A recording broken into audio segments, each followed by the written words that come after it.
Estamos de volta com o programa Em Pauta, conversando hoje, claro, aí nesse tempo de celebração, não é? Um ano do Papa Francisco à frente da Igreja Católica, este líder que realmente o mundo começou a ver com outros olhos, volta a ganhar a Igreja com o Papa Francisco uma respeitabilidade muito grande. Claro, ela não o perdeu, mas em termos de credibilidade, por vários acontecimentos, vários fatores, de fato eu e você sabemos que a Igreja esteve um pouco em baixa, mas que com o Papa Francisco parece que realmente estamos vivendo um novo tempo, não é?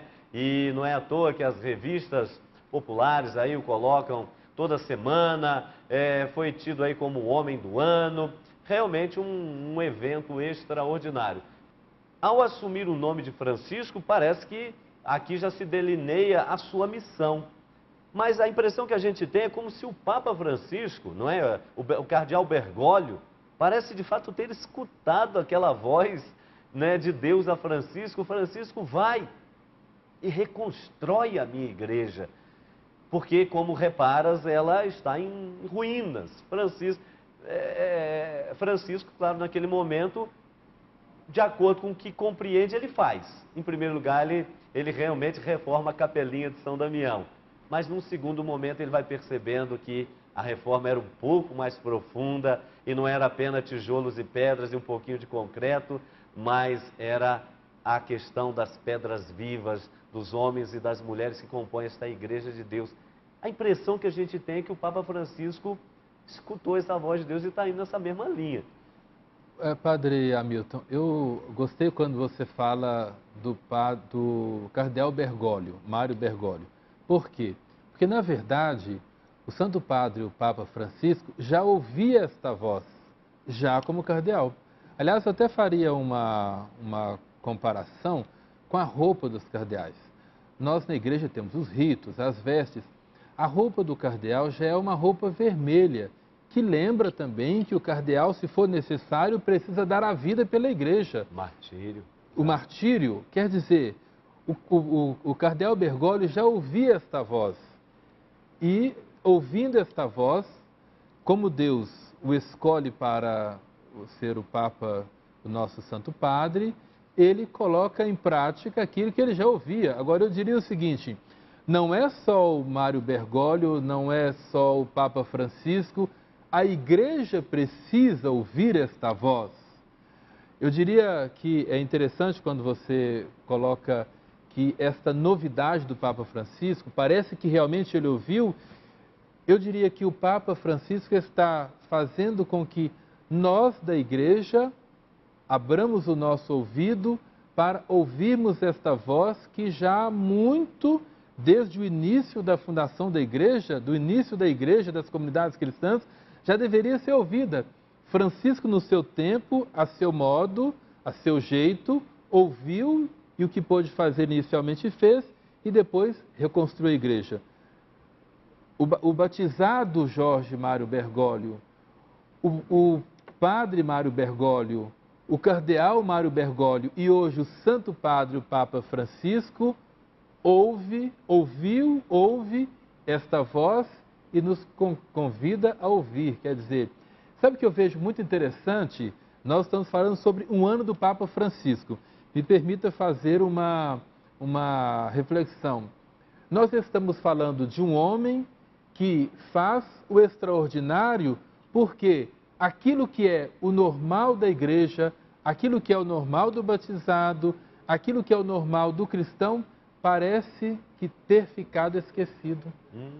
E aí que eu acho interessante que o Papa está mostrando, ele é Papa, ele é gente, ele é cristão.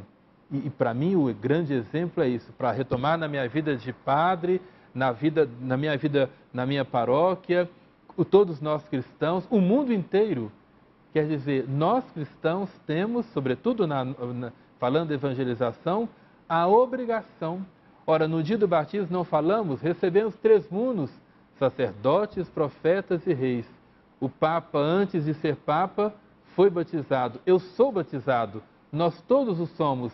Devemos seguir o exemplo da reforma da Igreja, como Francisco e como o Papa Francisco está seguindo. Eu acho que se o Papa ouvisse a sua colocação, ele não gostaria de algumas colocações. Você chama o Santo Padre, ele não quer ser chamado. Não, Tudo bem, o vamos tirar o Sumo Santo Pontífice, Padre. ele não quer ser chamado. É simplesmente, não é, vamos dizer assim, ele prefere essa linguagem mais comum, simplesmente o Papa ou o sucessor de Pedro, ou no caso mesmo, não é, eu sou bispo de Roma. Isso para mim é significativo. Estou brincando, mas de fato acho que ele não gostaria. Outra coisa que me chamou a atenção, a igreja toda deveria ouvir. Na realidade, nós que estávamos lá na Praça de São Pedro por ocasião, não é, da eleição, a gente já ouvia a igreja ansiosa por algo de novo. Não poderia ser um filme já visto. A gente percebia nos jornalistas uma ansiedade, embora tivesse aquelas listas prontas, mas de fato um certo anseio. E a igreja como um todo, esperando algo de novo. Só que ninguém poderia esperar esse tão novo assim, que é uma pessoa já de idade, mas com um espírito realmente, né, cheio de... E o Brasil? Quero perguntar aos senhores, por que o Brasil,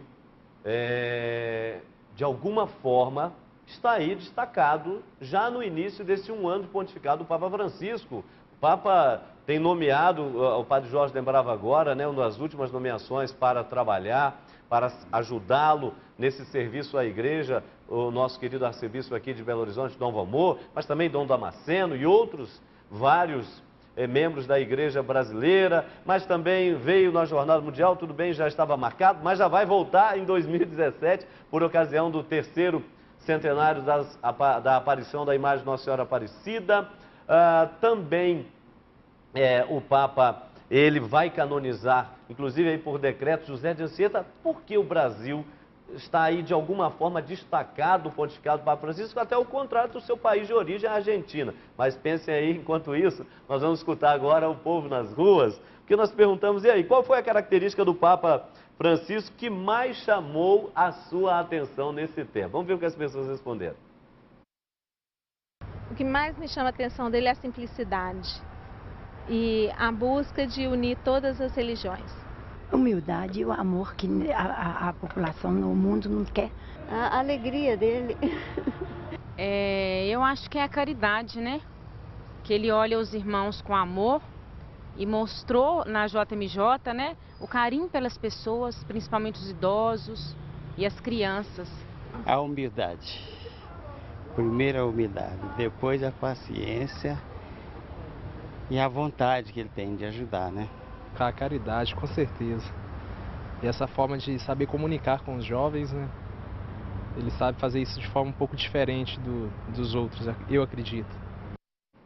Tá aí, olha, são várias as características que as pessoas vão elencando, mas nessa mesma linha, e o Brasil? Por quê, Frei Moser? Por que o Brasil, diferentemente de outros países, não é? Tudo bem, é o maior país católico do mundo, de alguma forma é uma esperança para o resto da humanidade, etc. Mas o Brasil, olha, nós somos privilegiados, hein?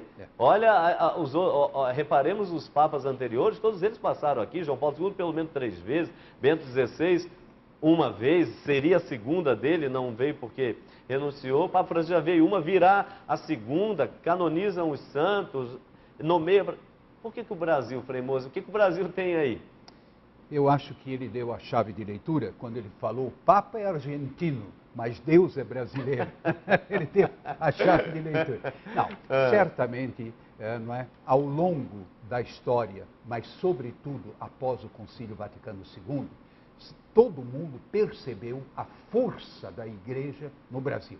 Não é só no Brasil, mas a força, por exemplo, comunidades eclesiais de base, a CNBB, nos áureos tempos, aquela movimentação, figuras de destaque que tivemos, Dom Aloísio, Dom Ivo e companhia, Dom Paulo Evaristo Duarte, ou seja, ele percebe que a igreja do Brasil, apesar dos pesares, tem uma grande vitalidade.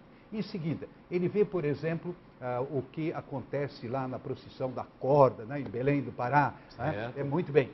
Milhões de pessoas, ele percebe que há algo na religiosidade popular e que, de alguma forma, a Igreja do Brasil, ela não só é numerosa, mas ela tem muita vitalidade e muita criatividade. E, às vezes, talvez ultrapassando certas linhas estabelecidas, mas muita criatividade. Eu imagino que seja por aí. E o que ele precisa no momento? Não aquele velho refrão, sempre a mesma coisa. Ele precisa de gente que pense de uma maneira diferente.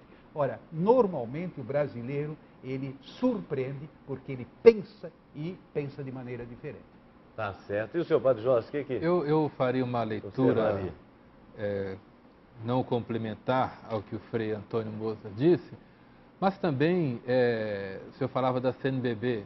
A CNBB vem antes do próprio Concílio Vaticano II, quer dizer, os nossos bispos já levaram para o concílio, que seria a grande esperança da Igreja, aquilo que a Igreja do Brasil já estava vivendo, como dizia o Frei Antônio, nos áureos tempos da CNBB. A CNBB não foi criada em 52. 52. Outubro de 52. Eu estou atrasado. Outubro de 52. E depois eu vejo, Padre Hamilton, com uma certa preocupação também. Se de um lado tem a corda, se de um lado tem as grandes manifestações das nossas arquidioceses, não seria também a voz de Deus querendo chamar a atenção da Igreja do Brasil? Porque se de um lado nós temos esta beleza que Frei Antônio Moser coloca, do outro lado nós temos esta riqueza nas mãos e que de certa forma nos últimos tempos temos perdido. E por que temos perdido? Então nós não podemos só nos orgulharmos de sermos tido como o maior país católico do mundo, mas também precisamos revermos a nossa postura. Nós temos os nossos bispos, os padres, aquelas comunidades eclesiais de base que talvez em alguns lugares não estão tão vivas mais, né? A CNBB com o Estudo 104, comunidade de comunidades, uma nova paróquia, então é preciso rever a ação pastoral. Talvez não que o Papa queira falar desta forma, isso é uma leitura minha, como alguém que estuda a área da pastoral. É que é preciso também que nós, recebendo esta graça de Deus, de sermos vistos e bem vistos pelo Papa Francisco, também colocarmos atenção, ora, nós precisamos rever nossa ação, nós precisamos revitalizar a ação. E isso talvez seja uma coisa importante para os bispos e para todos nós na Igreja do Brasil. Para justamente, inclusive no tempo que nós nos encontramos, né? Ou seja, quaresma, tempo de conversão, porque da Igreja do Brasil em relação ao mundo também se exige uma grande responsabilidade. Sim, temos aí uma responsabilidade em relação aos cristãos do mundo todo, assim, de forma singular. Eu me lembro que eu estava na Itália uma vez, ainda estudante, fui ajudar numa Semana Santa, num tempo de Natal. E uma senhora falou comigo, nós fomos evangelizar vocês, agora vocês vêm nos evangelizar. Essa frase é importante, porque significa que há realmente uma esperança com a Igreja do Brasil. Eu gostei muito da sua colocação.